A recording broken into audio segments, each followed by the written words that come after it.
Hello everyone.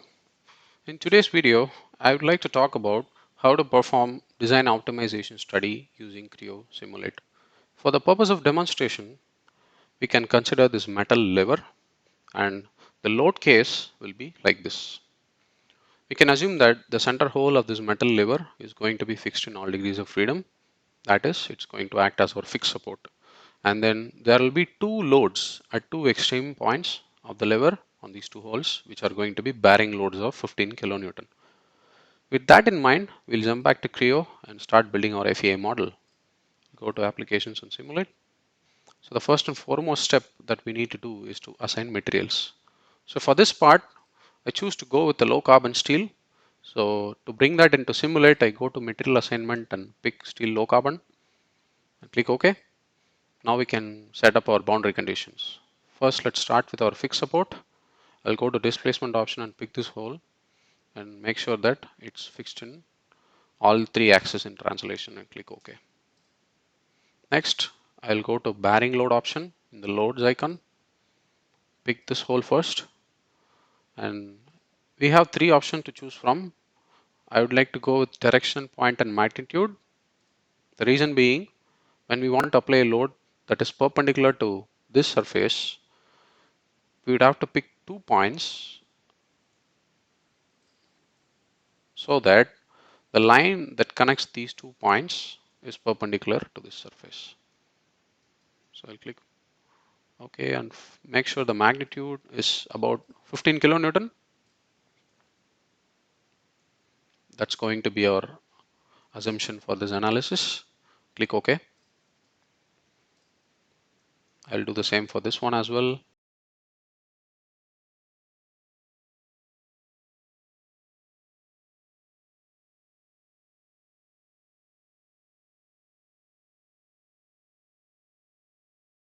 Click OK. Now that we have created the basic boundary conditions for this model, it's time to run a static structural analysis just to see where are the areas of high stress. Let's go to Analysis and Studies, start a new static analysis. I'm going to call this static 15 kilonewton analysis. We have our constraint and load set selected, and the convergence method shall be single pass adaptive. I'll click OK and run this. Yes, the model is running. Since this being a fairly simple model, it ran in a short time. So we'll go and take a look at our results. We'll choose to look at our stress plot with 1 mesis as our component and units of megapascal. So I want to view my element edges. The deform state is about, let's say, 5%. Then animate our model.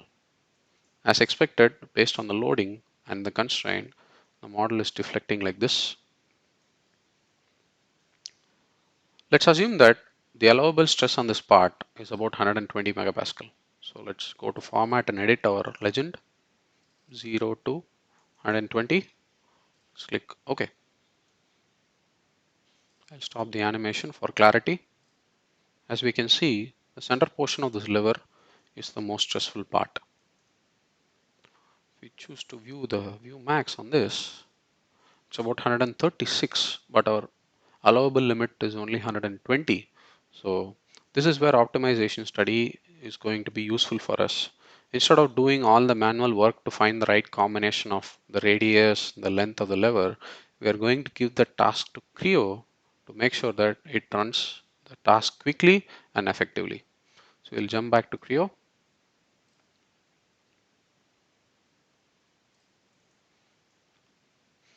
Before starting our analysis, I would like to first mesh this model once and see if our area of interest is having enough number of elements. As you can see, we noticed high stress on this radii, but there are not much elements in this area. First, we have to make sure there are sensible number of elements for having better convergence.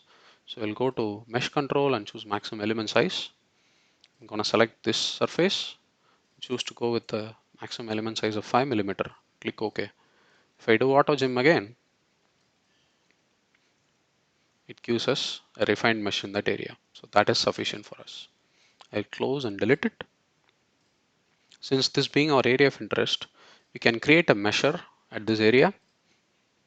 to communicate to the solver that whatever measure we are giving here is going to be our primary area of focus. I'm going to call it measure 1, quantity stress, 1 misses. Instead of maximum, I'm sorry, instead of over model, we can choose over selected geometry. We can click this surface, click OK, click OK. So the measure is created. Now we can go to analysis and studies, go to file, new optimization design study. I'm going to call it study 1, and this is going to be optimization. Our aim is to have the least amount of material with the most amount of stiffness as much as possible.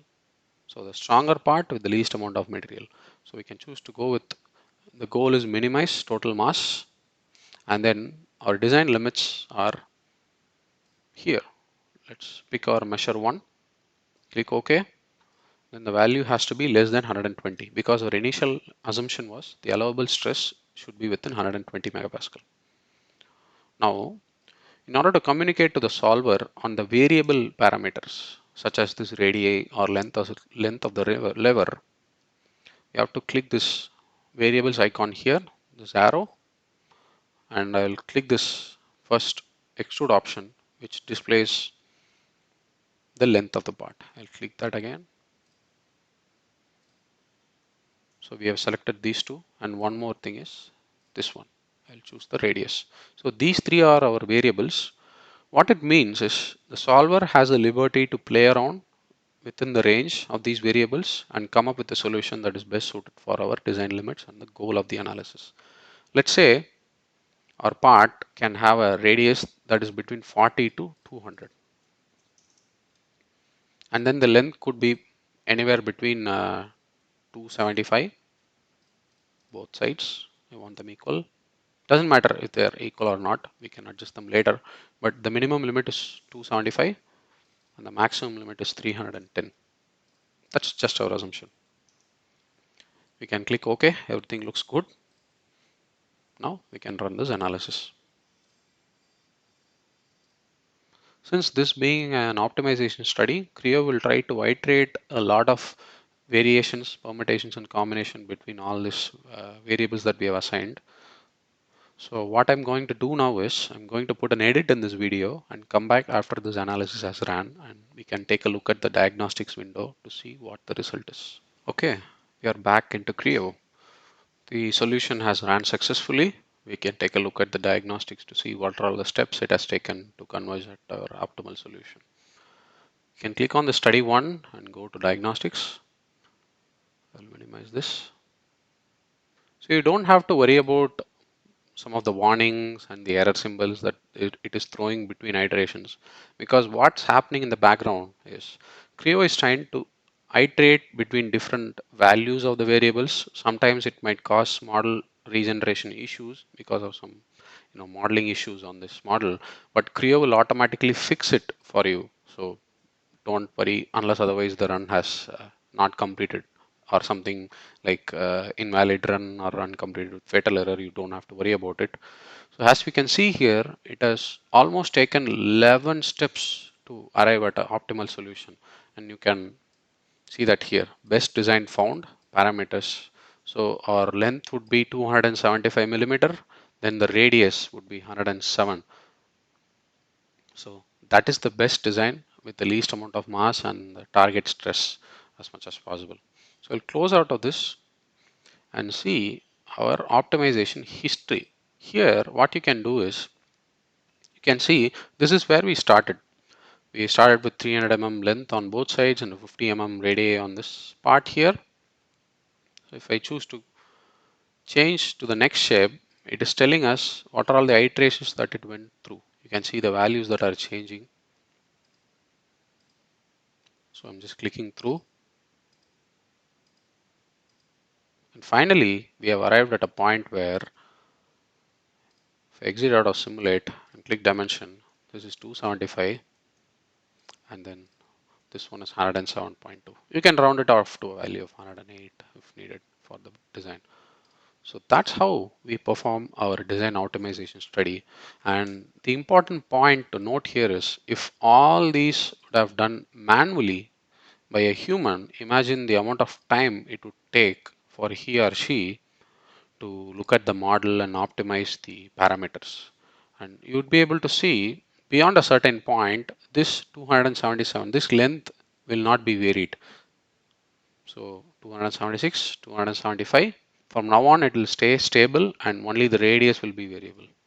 So Creo has automatically done all this for us in a very short amount of time. If you look at the time, it has maybe I can say it has elapsed about 5 minutes and 13 seconds only. But with manual effort, it would have taken much longer. So that's how we can use this optimization study to our advantage. And we can look at our stress plot as well. On misses, I'd like to see a deform model, show element edges. Then I would like to adjust the format to 0 to 120. As you can see, the stress has dropped significantly. So we can look at our Vmax. So it's about 120.6. We set our limit to 120, but there is some tolerance or percentage of error that can be controlled within the solver as well.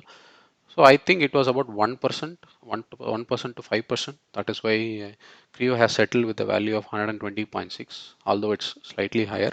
But for now, we can say that the convergence was very good and we got our stresses within our allowable limits. I'll go back to Creo and I'll show you the option where we can control the percentage of the tolerance. We'll edit this study. If we go to options, this is where we can control it. So we can also control the number of iterations that it has to go through, maximum number of iterations. And then the optimization convergence is set to 1%. So since the 0.6 is less than 1% of 120, the Creo has decided that, okay, my model is good to assume to be converged. That's what happened in the background. Yep, that's pretty much it. And I hope you gained a good insight and this video was informative in terms of explaining how optimization study is done on Creo Simulate. In case if you have any questions, please let me know in the comment section. If you found this video helpful and informative, drop a like and subscribe for more videos. Thank you very much for watching and see you guys in the next one.